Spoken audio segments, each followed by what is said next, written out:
अस्सलाम वालेकुम, मैं नीलो मेहंदी आर्टिस्ट।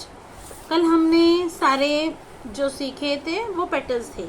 आज हम पेटल्स ज़रूर निकालेंगे, बट पेटल्स निकालेंगे टाइप्स ऑफ शेडिंग।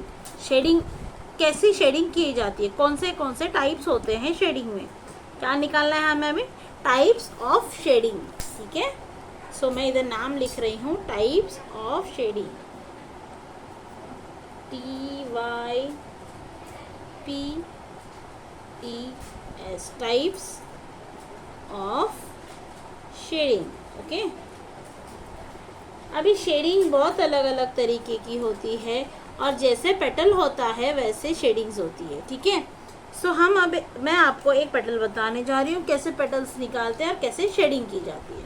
ठीक है, अब मैंने एक पेटल निकाला है इस तरीके से।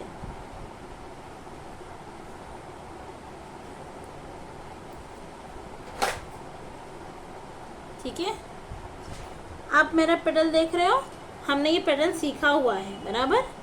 ये ऐसे, फिर हमने ऐसे भी पेटल सीखा है। ठीक है, सीखा है ना हमने ये पेटल। तो आप शेडिंग इसको कैसे की जाती है? हम अगर स्ट्रोक शेडिंग देते हैं, स्ट्रोक यानी पूरी तरह से सिर्फ ऐसे किया जाता है। आपको ऊपर का ही मटेरियल नीचे खींचना होता है। ठीक है, ऊपर का ही मटेरियल नीचे खींचना होता है।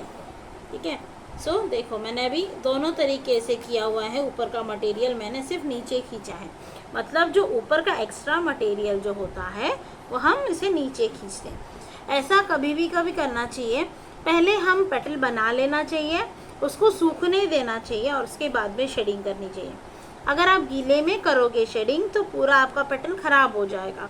अगर आप सूखने के बाद पेटल में शेडिंग करते हो तो आपकी शेडिंग भी बहुत अच्छी बनती है और पेटल ख़राब नहीं होता है। अगर समझो, अगर आप शेडिंग कर रहे हो, आपका पेटल थोड़ा सा ख़राब हो गया है, तो आप उसे फिर से ऐसे डबल करके टच कर सकते हो। ठीक है, टचअप दे सकते हो। ठीक है, सो नेक्स्ट मैं आपको बता रही हूँ हम्स शेडिंग। हम्स शेडिंग यानी क्या होता है? हम्स शेडिंग होता है, अब मैंने ऐसे निकाला है। ठीक है, मैंने ऐसे निकाला है।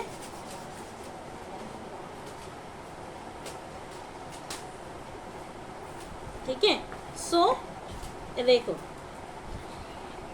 हम सीखा था ना हमने, हम्स निकालते हैं ना, तो हम उल्टे हम्स कैसे निकालते हैं, वैसे हमें उल्टे हम्स निकालने हैं। कैसे उल्टे हम्स निकालने हैं? आपको मेरा हाथ का अंदाज़ा लग रहा होगा, मैंने उल्टे हम्स निकाले हैं।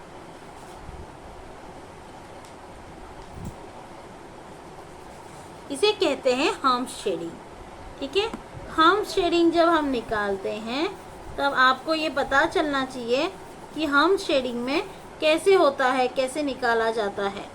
ठीक है, सो ये हम्स हो गया, हम्स शेडिंग हो गया। उसके बाद में रूट शेडिंग।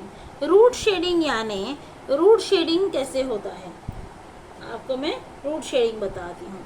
ये मैंने फिर से एक निकाला है पेटल। ठीक है, मैंने एक पेटल निकाला। पेटल का रूट शेडिंग यानी होता है, हमें अभी ये हमने सिर्फ स्ट्रोक दिए हैं बराबर, इसका देखो थोड़ा सा ट्रांसफर दिख रहा है। रूट शेडिंग यानी ऊपर से जो पूरा नीचे तक आना है, रूट तक, जिसको हम कहते हैं जड़। ठीक है, देखो हम नीचे तक आ रहे हैं, हो सके उतना हमें नीचे ही लाना है। ठीक है, हो सके हमें नीचे तक लेकर आना है। देखो मेरा ये पूरा नीचे तक आया है। ठीक है, ओके, हमने अब बनाया है रूट शेडिंग। रूट शेडिंग हो गया। रूट शेडिंग के बाद रूट शेडिंग हम इसमें भी बना सकते हैं। मैं एक पेटल चेंज कर रही हूँ, मैं पेटल बना रही हूँ ऐसे वाला। ठीक है, मैंने ऐसे वाला पेटल बनाया, तो आप इसमें भी यहाँ से ऐसे जाना होता है, नीचे से ऊपर जाना होता है, नीचे से ऊपर जाना होता है। मतलब आपका जैसा पेटल होगा वैसे आपकी शेडिंग होगी। ठीक है, आपको ये 3 शेडिंग्स पता चली। अब ये फर्स्ट कौन सा है, स्ट्रोक शेडिंग। सेकंड है हम्स शेडिंग। थर्ड है रूट शेडिंग। अब हम करेंगे डार्क शेडिंग। डार्क शेडिंग यानी क्या होता है, डार्क शेडिंग यानी हम कोई भी अगर पेटल बना रहे हैं तो उसको हमें बोल्ड करना होता है। बोल्ड यानी थिक करना होता है, वो मैं आपको अभी बता रही हूँ। अब मैंने एक पेटल निकाला हुआ है, ठीक है। अब मैंने पेटल निकाला, आपको अगर आता है तो आप डायरेक्ट कर सकते हो ऐसे डार्क। अगर समझो आपको डायरेक्ट डार्क नहीं करने आ रहा है तो आप पहले से पेटल निकाल लो। निकाला आपने ऐसे पेटल। पेटल निकालने के बाद आप करोगे यहाँ से ऐसे डबल, ठीक है। तो आपको दिख रहा होगा कि ये बीच में जो है वो जगह छूट गई है, ठीक है। बीच में जो जगह छूट गई है उसको हम करेंगे अब बोल्ड। आप ऐसे भी बना सकते हो, इसे हम कहते हैं डार्क शेडिंग।